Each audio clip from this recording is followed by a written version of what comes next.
Olá, sou Cauê Donato, coordenador pedagógico no programa CCBB Educativo Arte e Educação.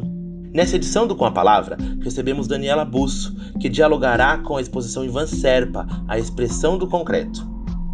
Daniela Busso é doutora em Artes Visuais e Comunicação e Semiótica pela PUC São Paulo, integra júris em Artes Visuais, colabora com o Canal Contemporâneo e com a revista Select.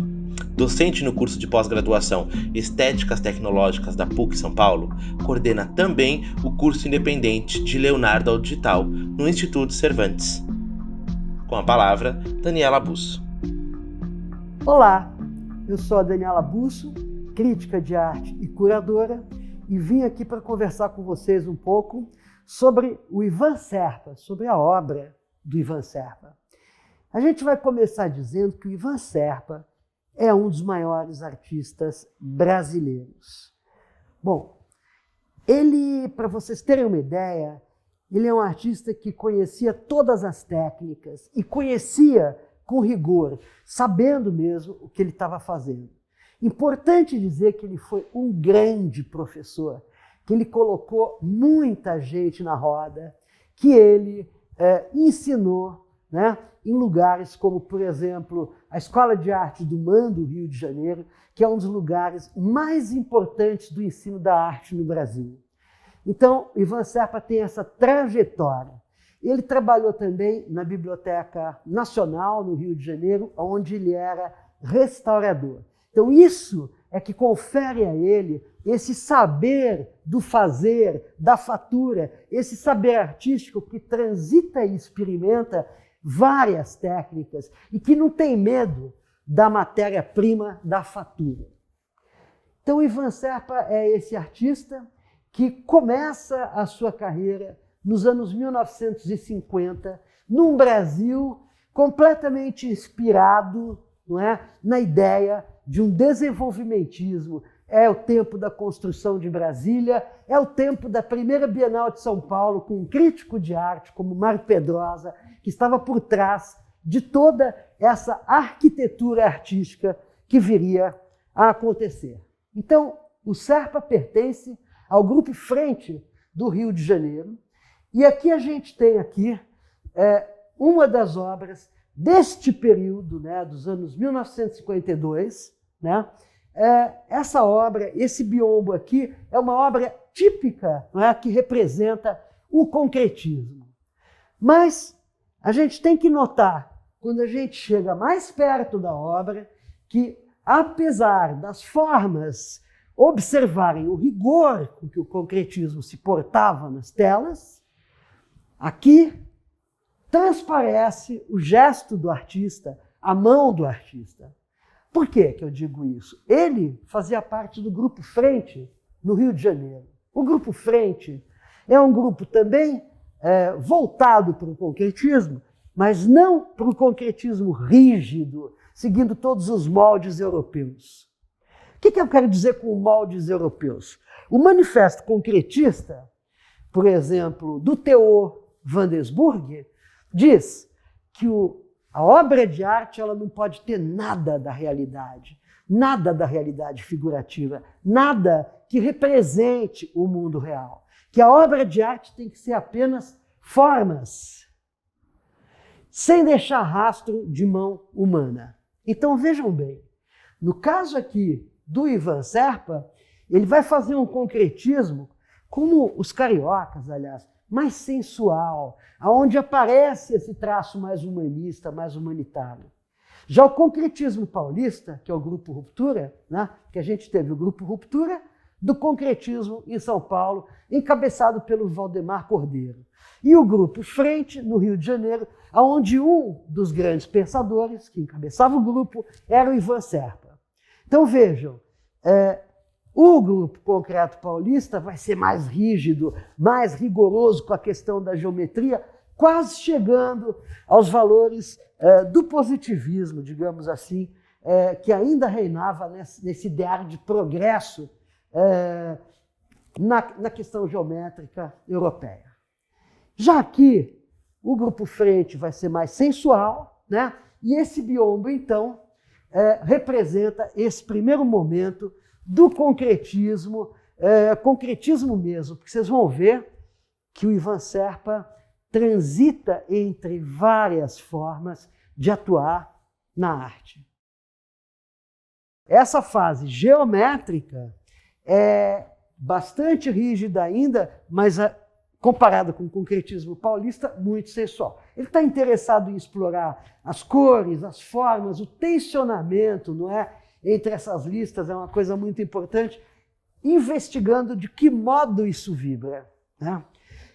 Diferentemente dos concretos paulistas, né, ele está muito interessado também em confeccionar a sua própria moldura, nesse lado mais artesanal, coisa que o concretismo mesmo, quando ele é realmente rígido, ele abole a moldura, porque ele entende que a obra deve extrapolar os limites da tela.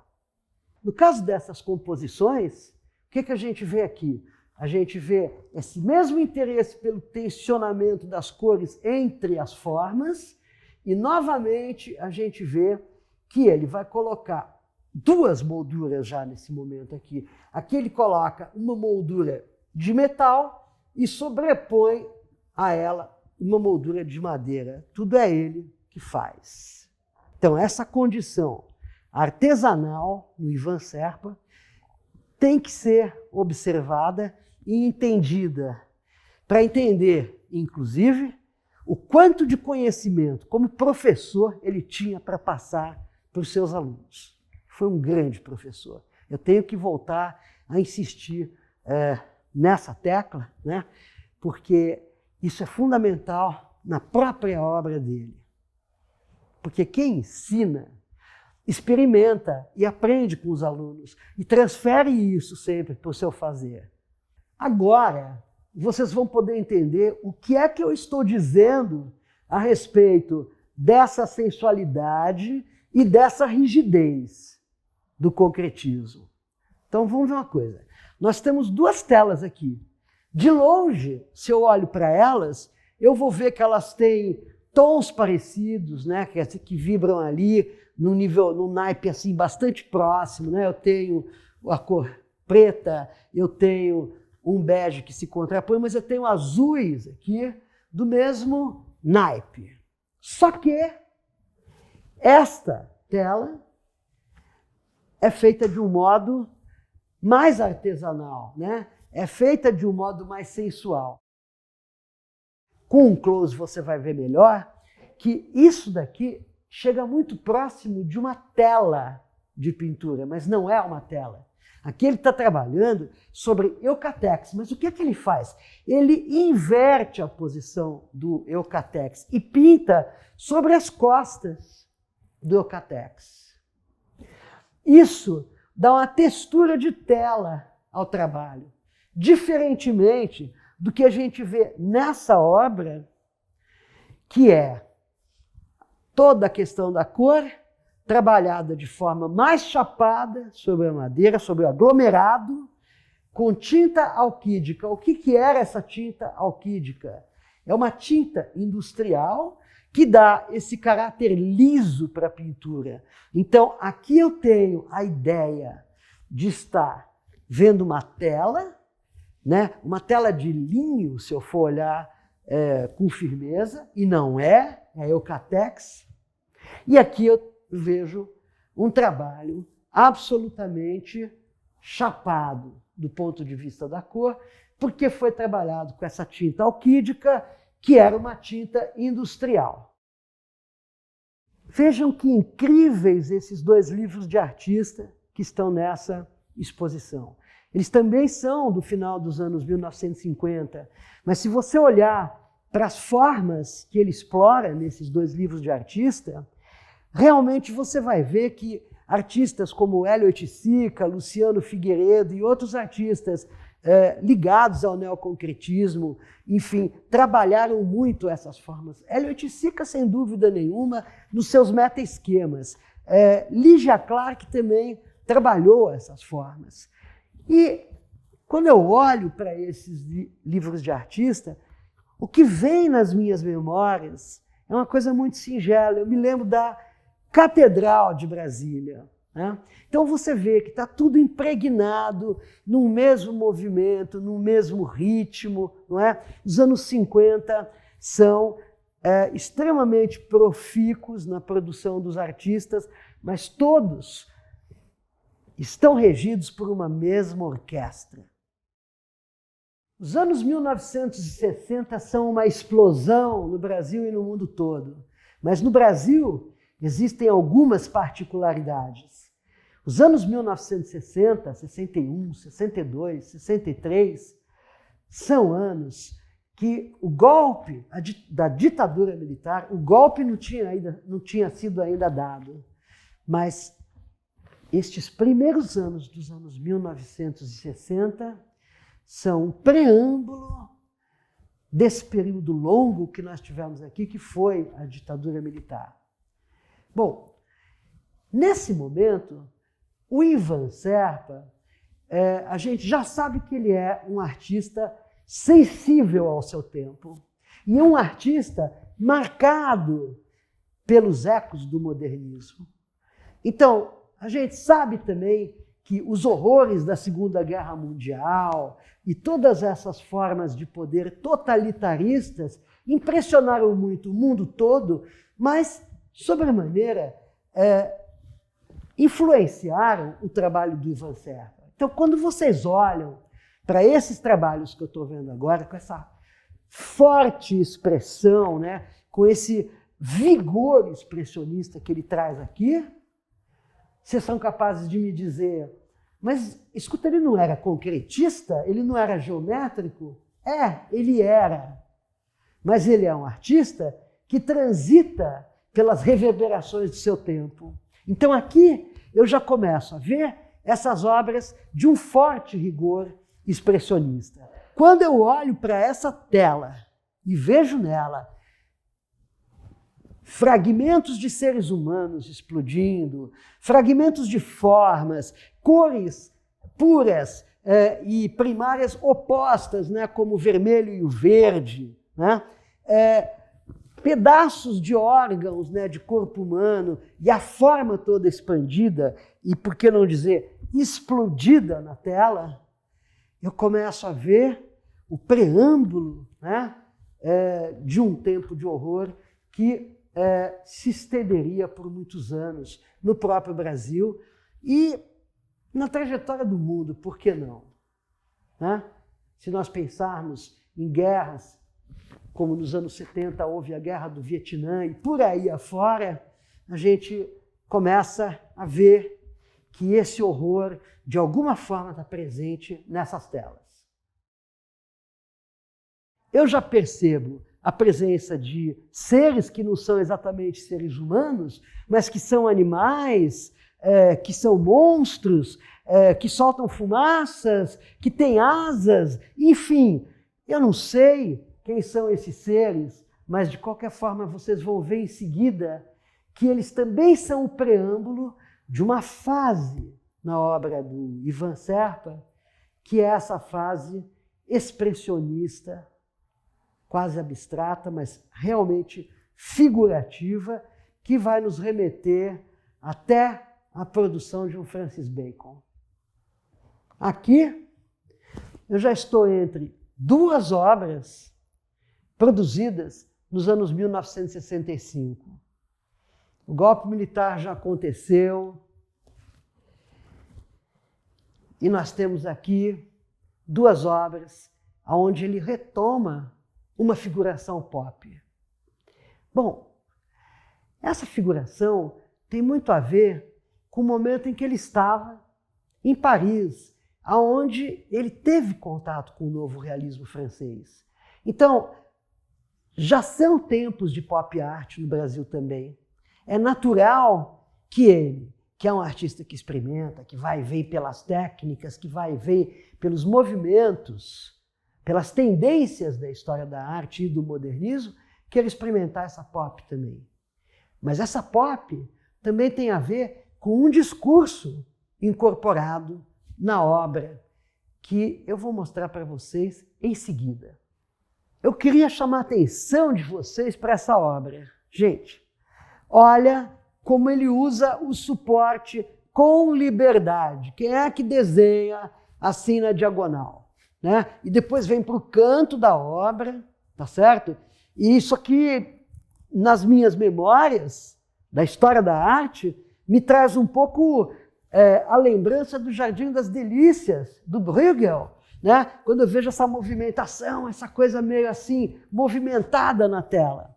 Mas, vejam bem, ele usa papel, ele vai usar guache, já não é mais tinta acrílica, nem tinta alquídica, não é?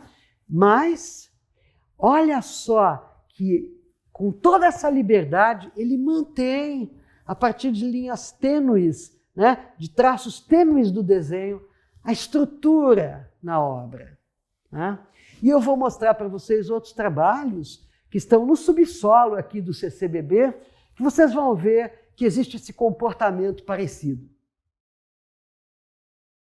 Se nós olharmos para essa tela boa, né, de 1965, você vai ver aqui que todos os procedimentos que ele desenvolveu durante a trajetória dele, até aquele momento, 65, estão incorporados aqui. É a questão da geometria, é a questão da garatuja, é a questão dessa espécie de minhoca, né, que a gente vê aqui, que tem a ver com os cupins, tá certo? E aqui ele incorpora, é a questão da pop, que está aqui, ó.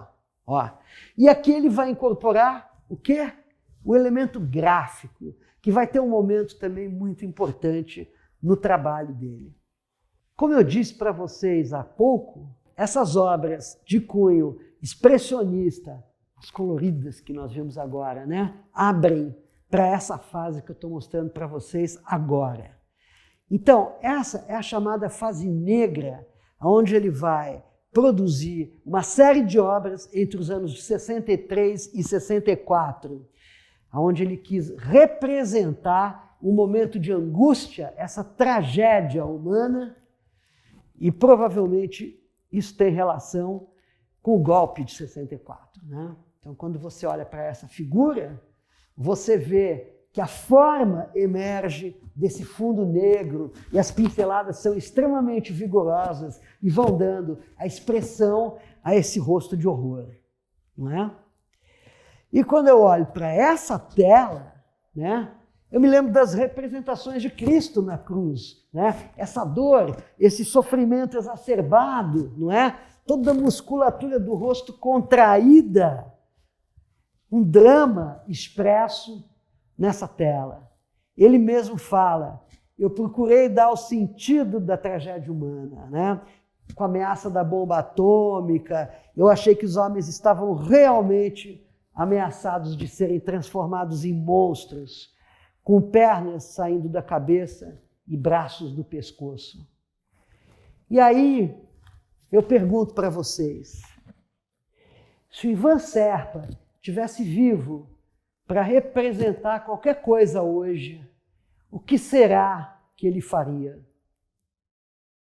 Como eu disse para vocês, na obra boa, né, o elemento gráfico, a partir de 63, 65, começa a ser incorporado na obra dele. Mas olha, prova de que ele transita entre as técnicas e suportes o tempo inteiro, desde os anos 50, é esse trabalho aqui que data de 58. Não é um trabalho de estirpe extremamente concretista, mas é que ele junta a fase dos cupins com todo o elemento gráfico que está aqui. O que é esse elemento gráfico que aparece aqui o tempo inteiro? Isso aqui é uma alusão muito clara ao Man-Rio, né? Ao logotipo do Man-Rio, tá certo? E todo esse diálogo com os pilares do Man-Rio, tá? E como eu disse para vocês, essa incursão que ele faz por todo o modernismo também vai transparecer aqui, que é, aqui você tem um momento onde ele dialoga com o surrealismo, você vê uma imagem bastante onírica, com serpente, céu, olhos, né? Toda uma questão aqui de sonho. E a mesma coisa aqui, com essas mãos que saem e tal. Aqui embaixo já, nesses três trabalhos, a gente tem um diálogo direto com a obra Guernica, do Pablo Picasso. Então, vamos pensar que ele está interferindo aqui em cima de pequenos cartazes, de convites. Quer dizer, esse procedimento de interferência, né, sobre uma imagem dada a priori é um procedimento em que ele vai operar toda a vida dele, por toda a vida dele, mas que depois vários artistas nos anos 70, 80, 90 e 2000 retrabalham imagens, interferindo em cima e chamando isso de releituras, não é? Então, aqui a gente já vê esse procedimento no Ivan Serpa, muito adiantado já no seu tempo. Outro momento que eu considero importante na obra do Ivan Serpa, porque é contextual, né? É uma coisa que acontecia com todos os artistas deste tempo, é a participação dele junto à Ródia. A Ródia era uma empresa têxtil, né?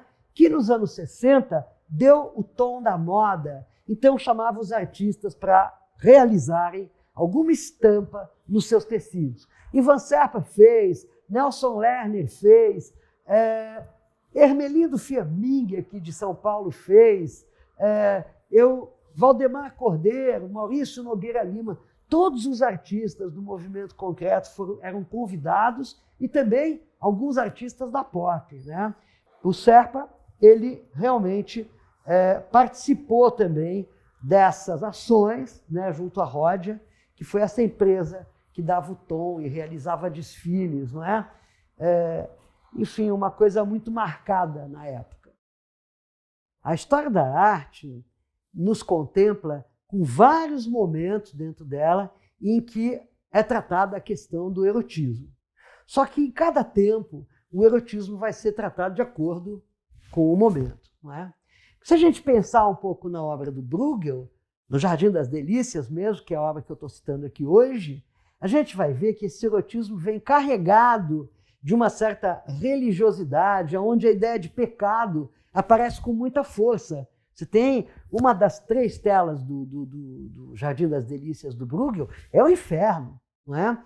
Então, você tem aí todo o peso do momento em que acontece, que é o Barroco, o Renascimento, em que esse peso da religião tem um papel muito importante. No modernismo, todos os mestres do modernismo tiveram abordagens eróticas nas suas obras. Pode falar de Picasso, de Chardin, enfim, e daí por aí afora. Muito bem.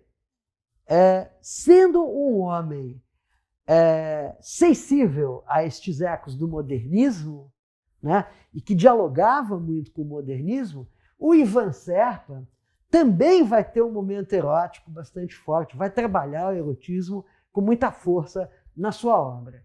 Nesse trabalho aqui, nós vemos uma representação que tem uma ligação com a óptica, a arte, né, que começa por aqui, depois nós vamos ver melhor, e que tem uma ligação muito forte também com o surrealismo, trazendo todo um mundo onírico, onde aparece o elemento feminino, não é, colocado numa circularidade muito grande, trabalhando aqui toda essa questão do erotismo, transpassado, não é, pela masculinidade, digamos assim, né? Aqui a gente tem alguns símbolos que apontam, demarcam a masculinidade. As setas, né, as formas em formato de mangueira, né, que se referem à genitália masculina e assim por diante. Vamos ver agora mais um trabalho onde esse erotismo aparece e mais alguns desenhos.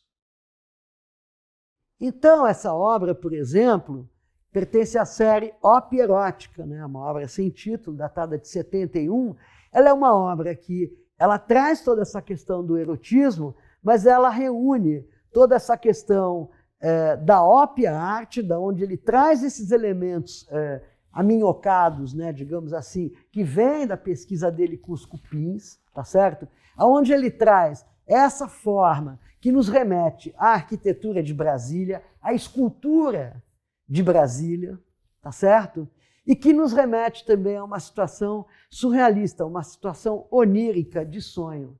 Mas se eu me aproximo, né, dessa pele granulada que ele vai criando na obra, né? Dessa granulação fina que vai acontecendo por aqui, eu consigo me remeter também a um momento muito específico do cinema francês, que é aquela obra cinematográfica chamada Hiroshima Mon Amour, Hiroshima Meu Amor, do cineasta Alain Resnais. Além das pinturas eróticas, o Ivan Serpa produziu também inúmeros desenhos, como esse aqui, em que você vê muito acentuada toda a genitália feminina, né, da mulher que ele desenha, e aqui todo um mito, né, por trás da mulher. Né? Prosseguindo nessa mistificação, né, que a gente encontra em relação ao erotismo, a gente tem aqui, neste desenho, toda uma questão entre humanos e animais. Né?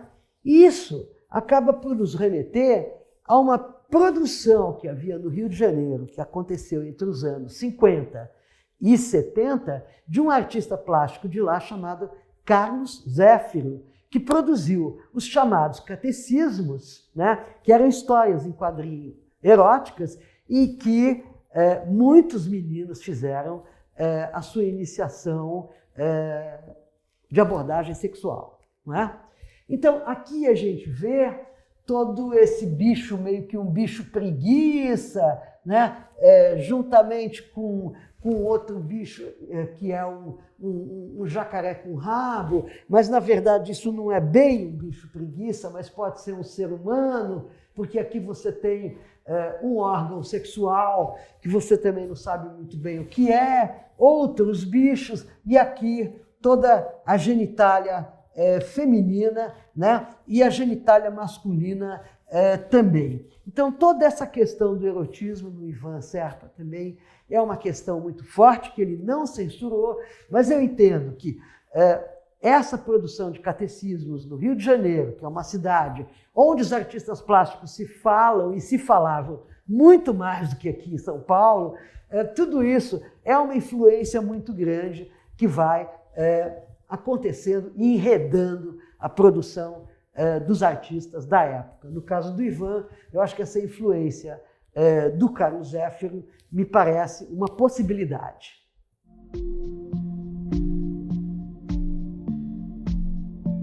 Essa é uma exposição muito importante. Primeiro, porque ela traz uma visão retrospectiva da obra do Ivan Serpa, que me parece um dos artistas mais importantes da arte brasileira. Segundo, porque ela tem uma curadoria primorosa. Estão de parabéns o Marcos Lontra e o Hélio Márcio. E o CCBB, é claro. Mas agora, para a gente poder fechar e finalizar, eu deixo aqui uma pergunta. Por que é que essa exposição se chama A Expressão do Concreto? Porque ela expressa o concretismo? Ou porque ela trabalha com um concretismo mais sensorial, mais expressivo, e porque ela transita com a expressão num outro nível, saindo do concretismo para se lançar em outros voos?